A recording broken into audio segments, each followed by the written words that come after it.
Hey, Bruce Naylor here, your boomer consumer. And budget DACs can actually be quite a value. And today we're talking about the topping D10s desktop DAC. Now, these sell for a current price of $109 on Amazon. My affiliate link down below. But I will tell you that I bought this DAC with my own funds. No one's reviewed this video prior to posting, and all opinions are my own. So for the purposes of this video, I'm going to refer to this as the D10, all right? But it's the D10s. This is a DAC capable of up to 32-bit, 384 kilohertz sample rates, and it can support DSD as well. This is a USB DAC. And one of the cool features is that it has a readout on the front so you can see what the sample rate is on this DAC. Let's talk about the DAC chip that's built in, and I made a note here. It's the ES9038Q2M. Now here's the thing. If somebody says this DAC chip sounds better than that DAC chip, I tend to agree with John Darko. Just kind of walk away. You see, a DAC is the input stage, the power supply, the output stage, all matched to work together to give you any kind of differences of sound between different DACs, all right?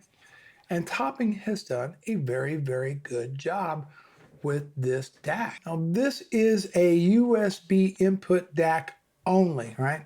So I think the thought process behind it is that you use it with your laptop, your PC, to stream your music or listen to video games, etc. Of course, you can use it with other devices as long as that source has a USB output. And speaking of outputs, you also have an optical output and also a coaxial output. No, not inputs. These are outputs. We'll talk about that in just a minute. So how do I evaluate one of these budget DACs? Well, I use a combination of the Shit Audio Magni 3 amplifier, headphone amplifier, and then I've been using these Philips SH9500 headphones, which are just an excellent value headphone if you're interested. I've got a video. I'll put a link to the video on this down below. And that's what I use for testing. What about source material? Well, a couple, and I want to give you a really good hint. Check out PS Audio's YouTube channel. Paul on there does a great job, and he has a website with his Paul's picks. He's been an audio engineer for practically his whole life.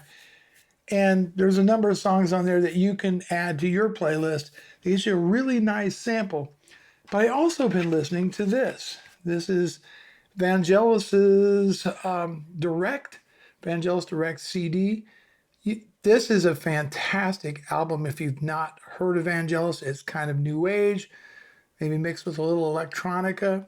It's just a beautiful sounding CD, very deep, very rich, very detailed, and it makes an excellent way to test a DAC and a headphone, etc. Also, some Nora Jones, Come Away With Me, her album on that.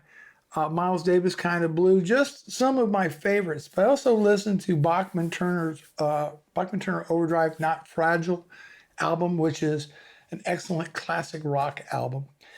And I have to tell you, it sounded very, very good. So how does this compare with the Schiit Modi 3 Plus DAC, another one of my favorites? In fact, I own 3 of them. All right. Let's talk about the downside. Because this is USB only, the Schiit Modi 3 has a optical input, coaxial input, and USB, making it more versatile, putting it in with your hi-fi system, etc. So the Modi 3 has it up on it. They're both priced approximately the same.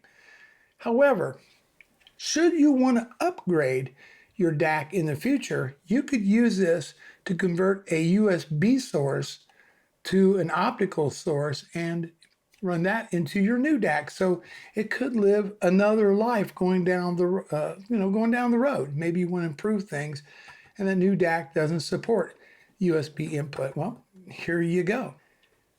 Any other thoughts on sound quality? I think this might sound a bit more detailed. Now, I tend to set my DACs on a PC or my Mac to 1644.1. And I do that because for me, that's good enough. It truly is good enough for me. But you could set it obviously to a higher rate on the Mac, but you have to go through the MIDI app to do that. And then you're doing upsampling if it doesn't match. I just set to 16, 44.1 and call it a day. So this little $110 DAC, like I said, is capable up to 32-bit, 384 kilohertz. Is a marvel for the price. It's well made. It is metal. Again, you have a nice display on the front.